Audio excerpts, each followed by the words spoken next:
Alpha Draft is not your grandma who's there to hug you, kiss you, tell you everything's okay. Alpha Draft's not your mom, ready to tell you you can take on the world, you can conquer your dreams. Alpha Draft is not your dad, here to provide an example for you, help guide you through life. Alpha Draft is reality.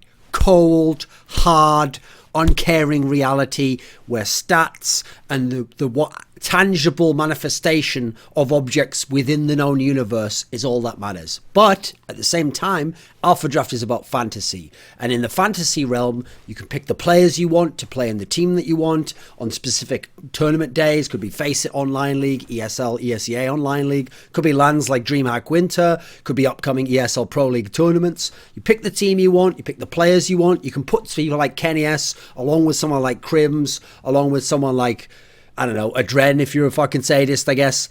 Point is, it's a fantasy esports service where you can play, you can win money if you're good. If you're a fucking pussy, if you can't handle like, oh, I might lose, then get the fuck up my face, get off the service, or man up, learn to take losing, learn how to win, get Skrilla, like I've done in my life. I'm going to be your dad, leading the way and guiding you through these videos. Alpha Draft, it's a way of life, but it's not your family, so fuck up. Now then, the episode's begun. So it was today announced that Ave, legendary Danish Counter-Strike 1.6 in-game leader, is returning to CS competition through CSGO as part of a new mTw lineup. And obviously mTw was the last organization he was in 1.6, the Danish team that they had there. And the lineup he's joining includes two other members of the last lineup he played for. So they had Minette, who's one of the latter day additions, and Sunder, who he's played with for many years, going back into like 2006, 2005 sort of era, played with him in numerous teams. So Ave, as a player, has some legendary accomplishments. I mean, his teams have won over $460,000 in prize money, very high up there. As an individual player, his cut of that comes out to something between $92,000 and $96,000 of prize money won, depending on where you're doing it. Because when I actually calculated all the stats for every tournament's won, I obviously used an exchange rate to get that, and so maybe Esports Earnings has a different exchange rate. On their system, Esports Earnings, he's 12th highest in prize money won for any CS player of all time, and I had him as 14th with the exchange rates, etc. on past tournaments. Now, he's someone who won a major. He won the World Cyber Games in 2008, a gold medal there. He's won around 12 international tournaments of differing sizes, a number of large ones though. He's won more than 13 domestic Danish tournaments, establishing himself in one of the greatest Danish teams ever, and with a lot of domestic success. And for my money, he's the best in-game leader of all time in Counter-Strike. For other people, maybe top 2, top 3, depends on what criteria you prefer. I say best of all time, and I know many people who agree with me. Now, early on in his career, he did play along with Sunder, someone who'd later be a teammate of his, in teams like Mirror, and then later on he went to SOA, and then he got to NOA.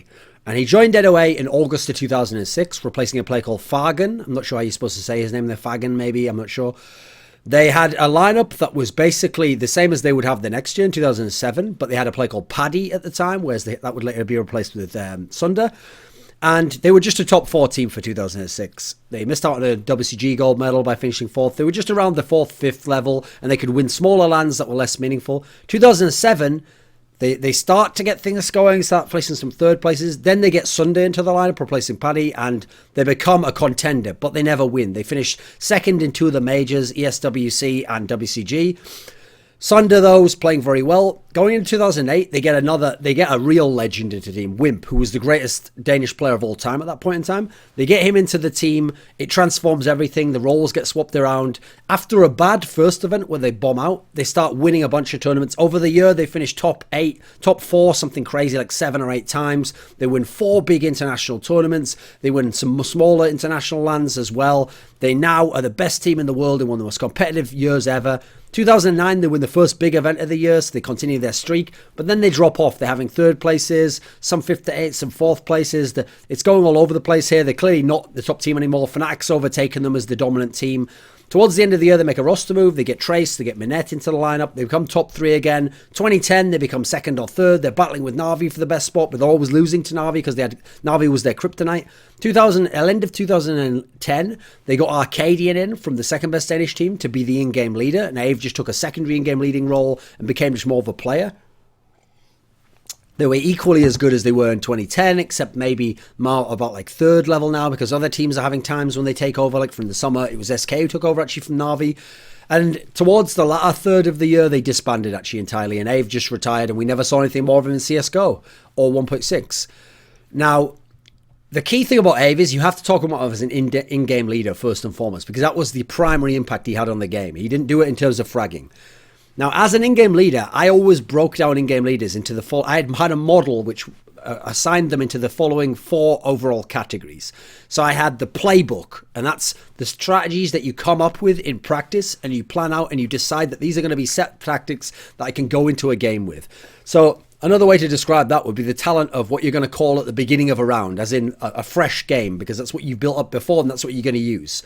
So there's that element. Then there's improvising mid-round. So during a round, you make a call. Famously, Pronax was very good at this in CSGO. You make a call in the middle of the round based on what you see, and you change up what you're going to do. Third category, adapting between maps. So after you play one map, how do you reset? How do you figure out what happened in that map? How do you go into the next map? So, okay, going forwards from that. Then we have adapting between rounds. So a round happens, based on what happened there, what happened within your tactic, you change, you tweak something, and you go into the next one. But it's not the same as adapting mid-round, it's after the round, how you take collection of it. Now, in these 4 categories, for playbook, Ave is number 1 all time. There's people who can challenge him. God B had some very good playbook tactics. Zeus had some extremely good ones. But I put Ave number 1. For me, when you look at that one area, he had the craziest aspect in that particular aspect. He had the notebook that had every tactic in and watched every demo. He was the craziest for that aspect. Improvising mid-round, he's also pretty high up there. For me, it's him and let me think, who would I pick for that? Him and God B, I think, were their best at that in terms of reading a game mid-round and making a call that would change things up. But the difference is, whereas God B was just calling what would happen and adapting to it, people like Ave and Zeus, to me, it's more like in their particular case, they could actually adapt and come up with something totally new on the fly in terms of a strat that had never been done. So that's what made them very dangerous there. Adapting between maps, he was absolutely one of the best. This was a team where if you won a map off them, they were going to get to 3 maps and have a chance to win. One of the best there. And adapting between rounds, also very good. But there are other players maybe were better in that sense. Maybe Khan was slightly better at twisting things a little bit. But Ave, very good in terms of grinding aspect of adapting between rounds, picking a different strategy to go with. So overall, nearly the best in all aspects. And that's why for me, he's the complete package as an in-game leader. Now, he's one of the people where when anti-stratting first started to be a concept, like 2005 onwards, and the concept then was people would watch a demo and try and just pick out what someone else did and do the hard counter to it. Now, Ave's style of anti-stratting was to watch all your demos so he understood all your tendencies. Then he would pick from his strategies or slight improvisations to just match up at all time favourable strategies for his team. He wasn't just hard countering you most of the time. He was picking an AWP to go in one spot. He was putting his other players in this one. He was gambling off a site on Inferno, for example. He's one of the people who really designed how you play Inferno with the one guy on B. Once you gambled into the banana, you've seen there's no one there. You gamble the secondary guy from B over to A, and that's why you load up 4 onto A, so that when they attack A, they're like, what the fuck, this defense is impregnable. And he was one of the people who really set the play for that. So he was the playbook guy. He was the guy with the anti-strats. I mean, there's a famous interview from Get Right in 2010 where he's like, oh, Ave has his notebook, blah, blah, blah, with all the strats in it. Because the whole thing is, Fnatic had been on top by playing this very loose style based on fragging. So to hit Get Right, it was kind of almost like you were a nerd to have studied so much in strategies, and he thought it was kind of a boring style of play, but it was very effective. Now, this sort of anti-strat notebook style really can be seen throughout the different years of the team. So in 2008, they were the best team in the world in the most competitive era. The best year in terms of tournaments, number of top teams, and how difficult it was to win, in my opinion. And they won the most tournaments there. 4 big international tournaments, a 5th in terms of smaller ones, and some small Danish ones as well. For me, the reason why they were the best in 2008 is because they had a solid map pool. They had the best skill parity across the team. Here's the thing. They didn't have any one superstar. Like, Ave was a star. Sunder, the AWPer, was a star player, but he wasn't a superstar. He wasn't on the level of like a Kogu, Forest, Neo, maybe MSX, these beast players who were just gods in the game. He was more like a player where he was good. He was approaching a star level, like a top 10 status, but the way he was used within Ave's system is what made them incredible in that NOA into NTW in 2008 team. And the reason why they were so good is because since they had a good amount of skill in each player, like MG was a skilled player at a specific thing, playing small sites. Sunder was a skilled AWPer, but only if you put him in the right spots. Zonic was a good clutcher if he was within the right team concept. Ave was an okay player, but put him within his own strats and he can frag then.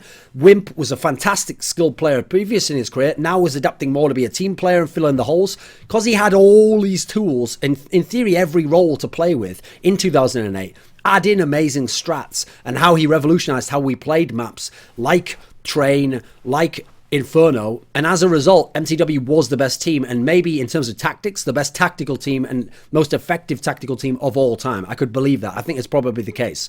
In 2009, with the same lineup, that was overcome in part because of how phenomenal the Fnatic lineup was. You see, what happened was the Fnatic lineup took a massive gamble, bringing in two superstar rising talents, not superstars yet, but star rising talents who were just mad aimers, to a lineup that already had some skilled players in, essentially removed some of the team play supportive aspects and took Khan and DSN and made them the supportive players. And these two gambles, bringing in the sick aimers, making these veterans the supportive aspects, actually worked out. In fact, it reminds me of what the Poles did in CSGO when they took Neo and Taz, the former stars from 1.6, made them the support players and brought in Bialy and Snacks to be the stars along with Pasha. And this role worked out similarly in this particular sense.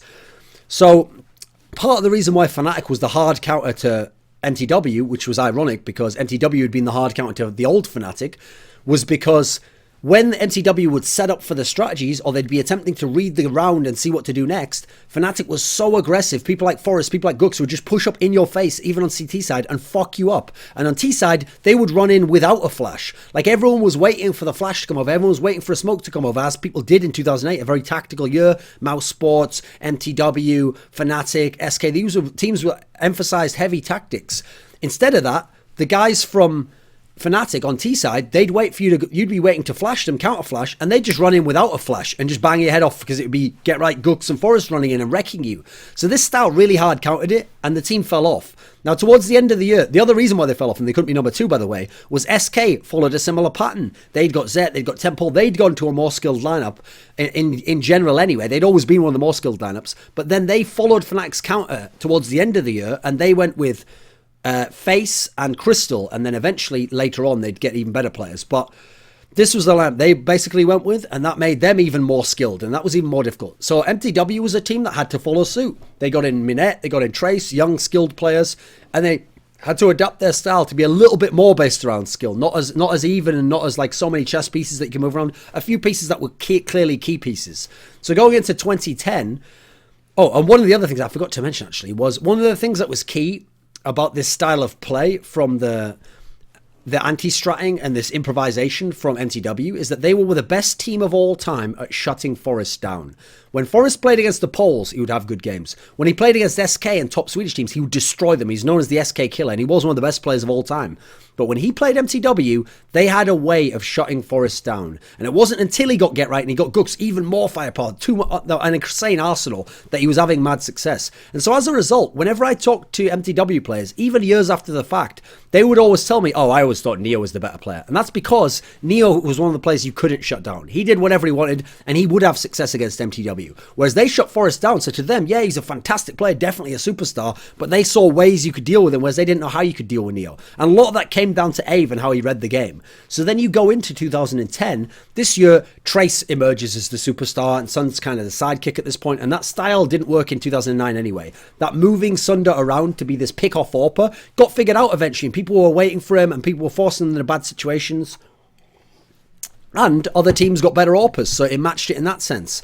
2010, mTw reworked themselves after a really bad start to be a fantastic team. And they really were capable of beating anyone except Na'Vi. Na'Vi beat them in every best of 3. They beat them in every map out of, I think it was, they played 19 maps and mTw only won 3. Despite a number being very close, that was just their kryptonite, was Na'Vi. So mTw only won 1 tournament that year. They won DreamHack Summer, and that was it. They weren't able to win any other tournaments because in all the other tournaments, they kept meeting Na'Vi at all points and kept losing to them. So it was crushing in that particular respect. 2011, end of 2010, he actually let Arcadian come into the team and take over being the in-game leader. So 2011 was mainly Arcadian leading, but Ave was still there as a secondary mind to be involved in it. And this core you had of Arcadian, Zonic and Ave, that was the ultimate core to explore tactical aspects within the game, because they're all going to follow the tactic.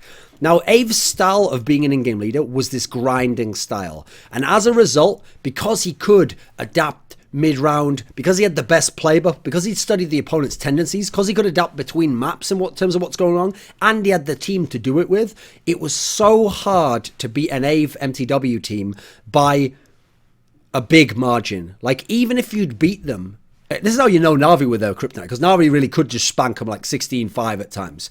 But every other team, even if you beat these guys, they were going to get 9 or 10 rounds. It was almost guaranteed. That's how incredible Ave was as a tactical mind. Even when the other team was better, he'd get to the 9, 10 rounds and he'd at least have a chance.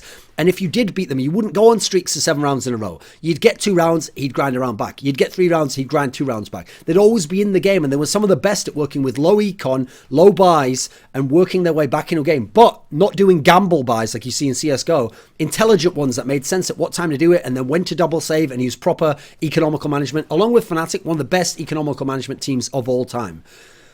You got to look at the fact that this grinding, because he's grinding so well in maps, and because in series it's so rare they ever lost 2-0, it's nearly always 3 maps. As a result, his teams have incredible success. Yes, it's only really 2008 they win a lot of tournaments, a lot of trophies. Beyond 2008, they win the odd trophy in 2009, one in 2010, and that's pretty much it. But they're always finishing top 4. Like, I looked it up, because I remembered in memory there was a crazy stat. I looked it up, and as the in-game leader of NOA and MTW, so I'm ignoring 2011 when he wasn't, in 40 international type tournaments, Ave's teams managed to finish in the top 4 33 times. So there's only 7 out of 40 where they didn't make top 4. So yeah, they didn't win them all. Certainly not. I mean, I said there he only won, 12 tournaments out of the 40.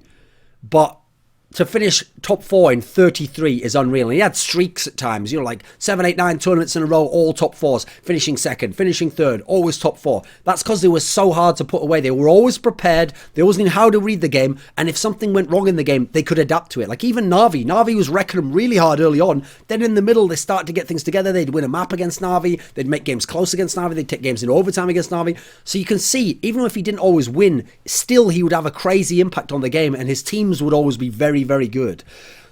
Now, in terms of the way he used his players, this is another thing about Ave. He got the most out of every player who played with him. So you think about this fact. He took Wimp and Zonic, 2 former star players. Wimp at one point in time was maybe even the best player in the world back in 2004. Took these former star players and aimers, turned them into role players, where they weren't full-on supports, but they were like middlemen within the team who used their skill but also worked within his team concept, and that made even more successful teams than they'd ever been in the past. Even though someone like Wimp had won a major ESWC, finished second at another major WCG, he made him more successful in MTW. He took players like Minette and Trace, these up-and-coming players who never played under proper tactical systems and were kind of fiery players and angry players at times if they got frustrated. He made them players who worked within his team. Trace became one of the best players in the entire world, one of the all-time, top 10 of all-time type players within MTW when he took over being an AWPer and a rifler and the star role, and they worked the team around him so it would still have success. He was able to go from having Sunder, his former star, leave the team, base the new team around Trace, who was a very different... Sunder was an aggressive, pick-off, super fast-firing style player. Trace was the opposite, extremely passive, use angles to dominate, incredible aim, and slow-firing AWP player. And he was able to go from these extremes as his main AWPer and still have similar success. Then you look at the fact that he'd done it before. He'd gone from HPX in 2006, 2007 as his AWPer, slow, steady AWPer, to Sunder, this fast-firing AWPer, who he then actually revolutionized the game with in terms of how he used him as a pick-off AWPer, combined with his anti-strats to dominate the best teams in the world in the most competitive year. Then rebuilding around Trace when Sunder's gone. Then you look at the maps. There's 3 maps that this guy was unreal at. So Train, his teams were always some of the best at. That's one of the reasons Na'Vi would win against them, because when Na'Vi had to Na'Vi's home map was Train, and so MTW would always agree to play them on it, and they never won a game of Train against Na'Vi. But aside from Na'Vi, unreal team. I mean, there was a game where the Poles were very good on Train as well, Neo and Taz, and their team literally got spanked 0-15. They MTW won 15 straight rounds at the IEM3 European Championship in a game against the Poles. 15-0'd them on CT side Train. Then you look at Inferno. Like I said, he pretty much invented how to play Inferno. The only teams who could go head-to-head with him on Inferno were the all-time great teams. We're talking about like Istro. At times, some of the others, SK, could have a chance against them. They were the gods of Inferno, though, because it was a map that allowed them to exploit having a sick in-game leader who can read the game, gamble men over, or use inventive setups on B. And then you had a guy named MG who was the original Crims guy who could just hold the site on his own. And the way that they operated around this, and with clutch players like Zonic as the rotator, they were just unreal at this map. So then you look at the last map I would pick out is Tuscan, where it was a map that was only introduced in the latter days. I think it was like 2008 onwards it came in. But his team quickly became one of the best on it. And that's one of the few maps they could beat Na'Vi on and go head-to-head with Na'Vi on, even though this is a super T-sided map. So again, it's not just that they were great on CT side, monsters on T side as well. And that was obviously the map that famously they won in the World Cyber Games final to take it to a third map against Na'Vi, which ended up being Train, which was the triple overtime heartbreak. In terms of skills, he was never a mad fragger. He was never one of the most skilled players. But he was a tactician that knew how to use his skills to kill. He knew which kill within the strat he would get and could secure while letting the stars do their thing. So still a good player. And there was frag movies where had like some okay kills, but he wasn't like a headshot type player. Now, in terms of success, yes, 2008 was godlike. Just 2008 alone makes him one of the greatest in-game leaders of all time because that lineup is one of the best to ever play. I could make a case it was the best ever, but you can make, there's different criteria for the best ever. 2010 to 2011 is more like a lot of good finishes. The chance to be the best, usually ending second or third. 2009 is mainly like being third or fourth. So you see, this is 4 straight years of being a top 4 level team in the world, at times elite level, and at one point the best by far in the entire world. Now, it's true, like I said, ever since 2008, he didn't win many tournaments, but he came so close. He had to experience a lot of heartbreak, but he had a lot of great moments earlier in his career. So the trajectory is 2006, he's in a top 4 team, top 5 team. 2007, top 2, top 3 team, contending for titles. 2008, winning everything. 2009, not winning much, but being elite level eventually. 2010, elite level, very rarely winning. 2011, elite level, winning nothing. But you can see what a great impact this guy had over, let's see, 2006 to 2011. So 2006, 2007, 2008, 2009, 2010, 2011. 6 years of being elite level in terms of his teams and him as a player and a top level in-game leader. One of the greatest in-game leaders of all time. Now then, when he comes to CSGO, what's my problem here? So I've already said my favorite in-game leader of all time, best in-game leader of all time.